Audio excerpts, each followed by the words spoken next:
রাজনীতি সহ দেশের বিভিন্ন ইস্যুতে প্রায়শই নানা ধরনের মন্তব্য করতে দেখা যায় মন্ত্রী প্রতিমন্ত্রীদের, যা কখনো কখনো বিতর্ক তৈরি করে।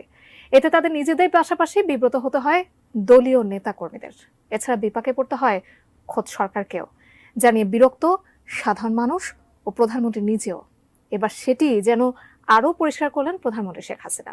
মন্ত্রী প্রতিমন্ত্রীদের অপ্রয়োজনীয় কথা বলা নিয়ে কঠোর বার্তা দিলেন তিনি।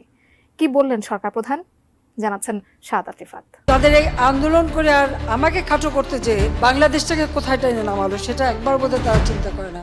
সরকারি চাকরিতে কোটা সংস্কার আন্দোলন ইস্যুতে রীতিমতো বিপাকে রয়েছে সরকার। শিক্ষার্থীদের আন্দোলনকে ঢাল হিসেবে ব্যবহার করে একটি মহল ইতিমধ্যে ব্যাপক ধ্বংসযজ্ঞ চালিয়েছে, যার কারণে অনেক প্রাণহানির পাশাপাশি নষ্ট হয়েছে মূল্যবান রাষ্ট্রীয় সম্পদও।